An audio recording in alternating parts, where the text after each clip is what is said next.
A paz de Cristo a todos os que me ouvem, os que me assistem nesse momento. Eu sou o pastor Marco Antônio e eu estou aqui para fazer um questionamento sobre algumas postagens que estão sendo colocadas, que foram colocadas desde 2019 até os dias de hoje. Com relação àquela cena lastimável que aconteceu no Carnaval de 2019, do Senhor Jesus sendo açoitado por Satanás num dos desfiles das escolas de samba. Muita gente postou que a pandemia que veio em seguida foi uma resposta de Deus como castigo àquelas pessoas por terem feito tal coisa. Essas pessoas imaginam assim que Deus ele se revolta assim com alguma coisa que o homem faz, com o pecado do homem desta natureza, Pelo entendimento de alguns, Deus é um Deus colérico, um Deus nervoso, raivoso, que ao ver o pecado, ou quando é, por acaso, assim, criticado, ou naquela cena lastimável, assim, colocado daquela forma, Deus se enraivece e sai pelo mundo distribuindo castigos. Eu não vejo assim. Eu discordo de algumas visões, de algumas pregações, de algumas palavras. Eu queria primeiro fazer a leitura aqui no livro de Ezequiel. Ezequiel no capítulo 18. Eu vou ler os versículos 20 até o 23. Que fala assim: a alma que pecar, essa morrerá. O filho não levará a maldade do pai, nem o pai levará a maldade do filho. A justiça do justo ficará sobre ele, e a impiedade do ímpio cairá sobre ele. Mas se o ímpio se converter de todos os seus pecados que cometeu, e guardar todos os meus estatutos, e fizer juízo e justiça, certamente viverá, não morrerá. De todas as suas transgressões que cometeu, não haverá lembrança contra ele. Pela sua justiça que praticou, viverá. Desejaria eu, de qualquer maneira, a morte do ímpio? Diz o Senhor Jeová. Não, desejo antes que se converta dos seus caminhos e viva. A palavra de Deus é maravilhosa. Deus não se enraiveceu, não se colerizou com aquela cena. Deus pode até ter ficado chateado, mas nós ficamos muito mais chateados que o próprio Deus. Teve muito crente desejando a morte daquelas pessoas, que Deus jogasse uma praga sobre eles, que eles viessem a ter doenças graves ou acidentes, encheu o seu coração de ódio, quando deveria ter amor por aquelas pessoas. Como a palavra lida fala, Deus, ele deseja que o ímpio se converta. Deus deseja que o ímpio se converta. Ele não tem nenhum prazer na desgraça, na morte de quem quer que seja, por pior que seja a pessoa aos nossos olhos.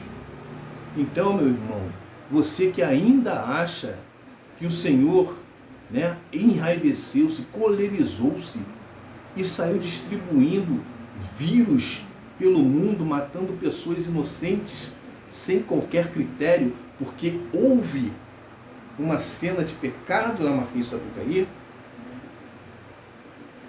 ele não separou nem os seus. Que Deus é esse? É assim que Deus age? É assim que Deus pensa? Eu sou pastor, a minha esposa é pastora. Nós pegamos Covid em 2020. Ao mesmo tempo, praticamente, com diferença de um dia. Nós sofremos muito. Eu perdi 6 quilos em 7 dias. E por que eu paguei pelo pecado do outro? Eu sequer assisti ao desfile e Deus me castigou porque alguém chicoteou um suposto Jesus Cristo na Marquês de Sapucaí, e contra as outras pessoas, outros crentes, outros servos do Senhor sofreram, e que aqueles que morreram por conta dessa doença. Isso tudo foi porque o Senhor estava com ódio? Isso tudo porque o Senhor estava colérico? É esse o teu pensamento? Então Deus não desejava que aquelas pessoas que fizeram isso se convertessem? No meu coração, eu entendo que Deus teve pena deles. Que Deus ainda os ama e deseja que eles se convertam. E como é que Deus vai conseguir isso? Através de mim e de você. Quando nós, ao invés de ficarmos colocando um Deus assim, nervosinho e raivoso, na internet, nós pregássemos o amor de Deus para essas pessoas. Porque quando Jesus Cristo morre na cruz, não é para você que é bonzinho não, meu irmão. Jesus Cristo morreu para que nós, que somos ruins, que somos maus, que somos pecadores, tivéssemos a oportunidade de nos convertermos e nos tornarmos filhos de Deus. Deus não teve ódio, não sentiu ódio, eu tenho certeza disso. Que a doença, o Covid, o vírus, se foi sintético, se foi criado, se foi arma biológica, não me interessa. Foi coisa humana. Foi coincidência de datas. Não foi castigo de Deus. Eu tenho certeza disso. Antes de fazer esse vídeo, eu aqui no meu sofá, eu orei a Deus. Eu, Senhor, eu tenho o desejo de fazer esse vídeo falando isso. O Senhor me permite? Eu sei que muita gente vai me criticar. Eu sei que muita gente não vai concordar comigo, mas é o meu ponto de vista. Eu acho que ainda vivemos a graça do Senhor Jesus Cristo. Eu acho que todas as pessoas que estão pecando, que estão erradas, aquelas que se dizem ateias, ateus e ateias, aquelas pessoas que não ligam para Deus, que criticam Deus, né, que fazem esse tipo de absurdo, como fizeram lá na Marquês de Sapucaí, elas ainda estão diante de um Deus amoroso. Deus ainda não está julgando ninguém. Ele ainda está dando tempo para que nós nos convertamos, para que nós nos voltemos para Ele. Você, que é santo, que é separado, que foi escolhido, tem a obrigação de falar para essas pessoas: olha, meu irmão, Deus é maravilhoso. Ainda que você esteja errado, ainda que você não concorde, Deus é maravilhoso. E Ele tem um plano de vida para você, um plano de vida eterna. Quando nós pregarmos o amor de Deus verdadeiramente, quando nós nos colocarmos à disposição do Senhor para sermos realmente instrumentos para a propagação desse evangelho de amor, as pessoas se converterão. Não pelas nossas belas palavras, mas pelo Espírito Santo que habita em nós. E ainda sobre isso eu queria ler um outro texto, que está lá em Êxodo, no capítulo 11. Eu vou ler do 6 até o 9. Diz assim: e haverá grande clamor em toda a terra do Egito, o qual não houve semelhante e nunca haverá.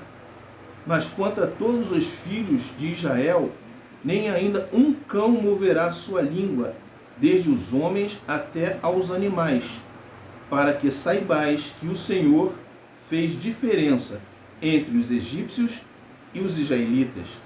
Então todos estes teus servos descerão a mim e se inclinarão diante de mim, dizendo: sai tu e todo o teu povo que te segue às pisadas, e depois eu sairei. E saiu de Faraó em ardor da terra.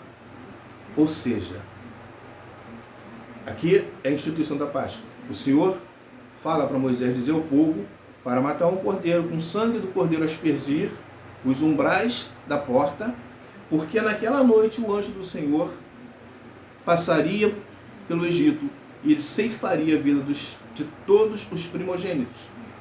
Mas a casa que estivesse com os umbrais aspergido com o sangue do cordeiro, essa o anjo não mexeria. Eu e você somos aspergidos pelo sangue do cordeiro que é Cristo. Se Deus estivesse querendo se vingar daquelas pessoas, eu e você não sofreremos dano, porque nós temos o sangue aspergido sobre nós. e o Senhor nos separaria, porque Ele não vai castigar-nos pelos atos dos outros. Nós, se tivermos que ser castigados, seremos castigados pelos nossos próprios atos. Mas é uma verdade que nós não queremos pregar a palavra do Senhor. Na maioria das vezes, nós queremos pregar a nossa vontade.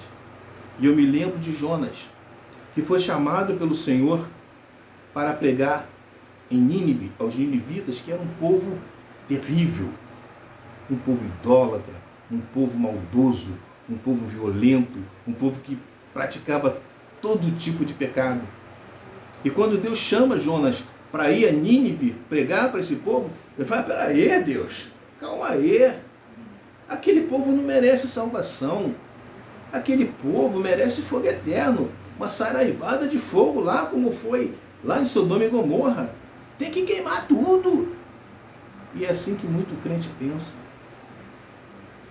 Jonas se revolta, não quer fazer aquilo que o Senhor mandou fazer e foge. E ao navegar fugindo, o barco naufraga e ele é engolido por um grande peixe. Grande peixe, viu? Não é baleia. Um grande peixe. A gente não sabe que peixe é esse. Assim como não teve maçã no paraíso. Então ele é engolido pelo peixe e depois ele resolve, vou contar a história toda, né? Ele resolve pregar naquela cidade e converte-se aquele povo.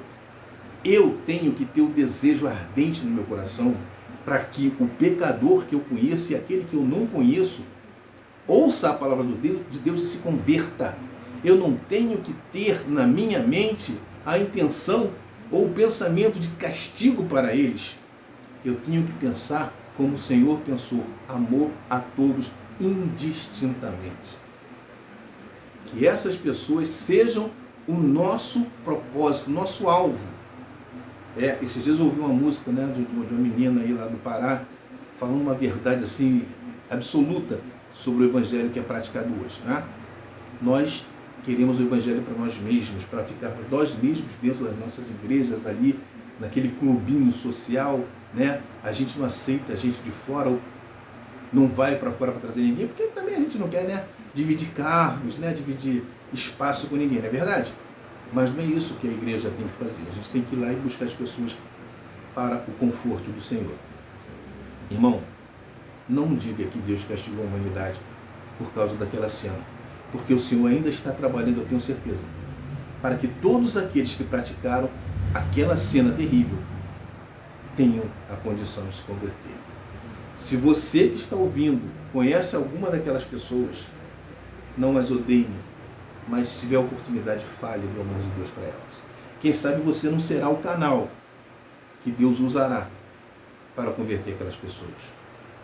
Amemos os que são diferentes de nós. Amemos aqueles que não têm a mesma crença de nós. Amemos aqueles que são pecadores. Amemos